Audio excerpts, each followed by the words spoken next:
আচ্ছা, সাবিয়া আপুর যে প্রশ্নটি করেছেন যে রাজনৈতিক চলমান ঘটনা প্রবাহ তে আমরা উদ্বিগ্ন, সেটি হচ্ছে যে উনি জানতে চেয়েছেন যে সেখানে সেনাবাহিনী হস্তক্ষেপ করছে কিনা বা কোনো প্রভাব রাখার চেষ্টা করছে কিনা। সেই বিষয়টি নিয়ে আমরা সন্দিহান, যেহেতু আমাদের সাথে যে আলোচনাটি হয়েছে সেনাবাহিনীর ঊর্ধ্বতন কর্তৃপক্ষ কর্তৃক, সেটি হচ্ছে আমরা মনে করছি সেটি রাজনৈতিক বিষয়ে হচ্ছে হস্তক্ষেপ করা। রাজনীতিবিদরাই নির্ধারণ করবে রাজনীতির ঘটনা প্রবাহ বা চলমান যা কিছুই পরবর্তী রাজনীতি কোন দিকে যাবে সেটি রাজনীতিবিদদের হাতেই থাকা উচিত। তো সেই জায়গায় আমরা সন্দিহান বলেই হচ্ছে আজকে গতকাল আমার স্ট্যান্ডটি নিতে হয়েছে।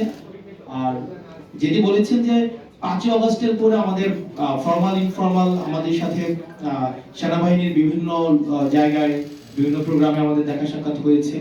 আর 11 তারিখের যে মিটিংটি সেটি প্রেক্ষাপট ভিন্ন ছিল, সেখানে অপর প্রান্তে ঊর্ধ্বতন কর্তৃপক্ষ উপস্থিত ছিলেন এবং সেখানে আমার স্ট্যাটাসে আমি ডিসক্লোজ করেছি যে ঘটনাটা প্রবাহ। আমি আমার স্ট্যাটাসেই হচ্ছে আমি ডিসক্লোজ করেছি যে ওখানে সবকিছুই হচ্ছে উপস্থাপন করা হয়েছে। সেই ঊর্ধ্বতন ব্যক্তিরা কারা? সেখানে বিষয়টি হচ্ছে যে আমরা এই বিষয়ে আলোচনা বিভিন্ন ল এন্ড অর্ডার, আপনারা জানেন যে বর্তমানে ম্যাজিস্ট্রেসি পাওয়ার দেওয়া হয়েছে সেনাবাহিনীকে। ল এন্ড অর্ডার সিচুয়েশন নিয়ে আমাদের মধ্যে অনেক প্রশ্ন রয়েছে। তো এইসব বিষয়গুলো নিয়ে কথা বলার জন্য হচ্ছে আমাদেরকে আহ্বান জানানো হয়েছিল।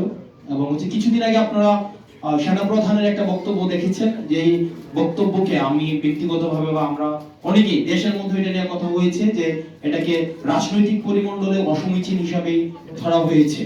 যে অন্তর্বর্তীকালীন সরকার প্রধানকে যেভাবে অ্যাড্রেস করা হয়েছে, যেভাবে অন্তর্বর্তী যে ইনক্লুসিভ যে নির্বাচনের দিকে নির্বাচনের ইঙ্গিত করা হয়েছে আওয়ামী লীগ সহ, তো সার্বিক বিষয়ে যখন আলোচনার কথা বলা হয়েছে তখন গিয়েছিলাম।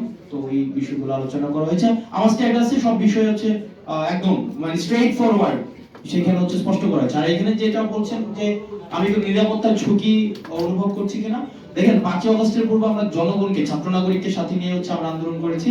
ফেসিবাদ বিরোধী একটা তখন একটা শক্তি ছিল, এজেন্সি ছিল, রাষ্ট্রপক্ষ আমাদের বিরুদ্ধে ছিল। তো তখন আমাদের লড়াই, তো আমরা বারবার বলছি আমাদের লড়াই এখনো অব্যাহত রয়েছে।